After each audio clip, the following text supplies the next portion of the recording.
All right, what's good? What's good, man? Let's get into it. So, as the NBA playoffs are going off, I didn't want to avoid this Giannis topic. And one question is that we have to ask is Giannis overrated? Now, I know there's going to be some Giannis fanboys, some Bucks fans, or whatever the case may be, saying I'm an idiot, I'm stupid, I don't know what I'm talking about. Listen, you can be overrated and be a great player, and I'm not saying Giannis is overrated, but someone has to ask the question.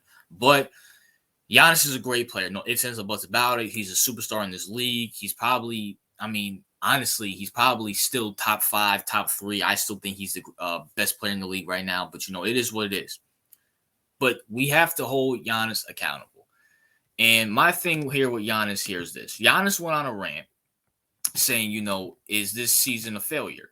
Like, really, is this season a failure? He brings up Michael Jordan. He brings up, all this other stuff saying, is Michael Jordan a failure of this, that, and third? Well, I'm going to be for real. I think Michael Jordan looked at that 1998 season where he went to the conference championship and lost to the Pistons as a failure, Giannis. The only difference between that and you, Giannis, today is that you lost in the first round. I get it. He was injured. I get it. He was injured. But at the same time, he got injured in game one. Game two, Giannis, his team won, blew out the Heat. He goes to Miami and for some reason loses. You average a triple-double and you lost, Giannis. You lost. You lose again. And then, bro, you lose at home in the most embarrassing fashion. Jimmy Butler had a game-winning layup on you guys. You guys were up like 10 with like a minute left in the fourth quarter. How did you lose that game? I don't understand it.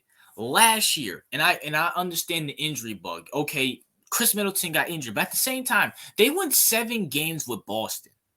So clearly that Bucks team wasn't as hurt as people are trying to make it out to be. If you can go, if your injuries are that bad, you shouldn't be competing with the Boston Celtics. You went 7 with the Boston Celtics. You were averaging 50 and you still lost. And I'm gonna just keep it for real. Are we sure Giannis is not over this wall situation? Because it looked like the Miami Heat put up a wall against Giannis. Like, I'm sorry to say, the Miami Heat put a wall up against Giannis and he could not break it. He could not break it. Is Giannis Dirk Nowitzki 2.0? Are we sure Giannis is going to win another championship? Are we sure about it? Are we really sure about it? I get he got injured this year, but at the same time, he came back and he looked perfectly fine to me. I get he was bruised up a little here and there, but he looked perfectly fine to me. And his team won one without him on the court. At some point, I get it. Giannis is a goofy guy. I know he makes everybody laugh and stuff like that. He wants to stay loyal. I can't even do. I'm not even gonna try to do a Giannis accent. But at the same time, we have to ask ourselves these questions. If this was LeBron, if this was Kevin Durant, if this was Steph Curry, if this was Devin Booker, if this was I don't even know, Joel Embiid gets crapped on all the time. CP3, James Harden, Westbrook, Kawhi's getting the smoke, Paul George. We got to keep the same energy with Giannis. We have to. Let Steph Curry lose to the Sacramento Kings. We'll be all over his neck to this day. Let LeBron James lose to the Memphis Grizzlies. We'll be on his neck all day. And let Joel Embiid lose to the Boston Celtics. We're going to be on his neck all day. People are on Trae Young's neck right now. People are on Luka. People are not on Luka Doncic. But for some reason, besides Joel Embiid, everybody gives these European players a pass. No one calls out Nikola Jokic. No one calls out Luka, except for me. And no one calls out Giannis. I don't know. Maybe it's Embiid because Embiid kind of comes off as a brash, arrogant guy. So maybe that's why they go after him. But let's be real. No one calls out these guys. For what? We're giving Kyrie Irving smoke, even though it's Luka's team. If LeBron were to lose, or if Curry were to lose, we'd be calling them overrated. Kevin Durant lost 1 game to the Nuggets, and we saying he's a trash.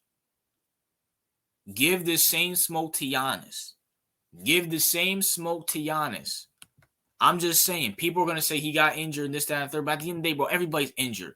I seen Bron injured and come back and win. I seen a lot of players come back and win. And he came back and he looked perfectly fine to me, averaging triple doubles, averaging 30. And yes, Giannis, this season was a failure. When you're the number 1 seed and you lose in the first round to an 8th seed, you lost to an 8th seed. That is a failure. That is a failure. No matter how you slice up, it's a failure. If Boston loses to Philly, that's a failure. If Nikola Jokic loses to the Suns, that's a failure. Whether you like it or not, that's a failure. Because let's be for real, the Miami Heat team is they're a neophyte team. I know Jimmy Buckets is Jimmy Buckets. I know Tyler Hero's out, Victor Oladipo's out, but Eric Spoelstra is coaching up guys like Gabe Vincent and Caleb Martin. Meanwhile, your healthy team ain't doing nothing besides blowing games in Miami and blowing games in Milwaukee. So yes, Giannis, this was a failure, but someone has to bring this up because no one wants to bring it up because everybody's giving Giannis a pass. Hey man, it is what it is. It's a good thing you got people like me. You know what I'm saying? Best YouTuber out there. But let me know your thoughts on Giannis and where do you think the Milwaukee Bucks should go from here? I still think they do need to fire their coach and get a better coach, but that's me. What are your guys' thoughts and what are your thoughts on Giannis? But yeah, man, RJ out.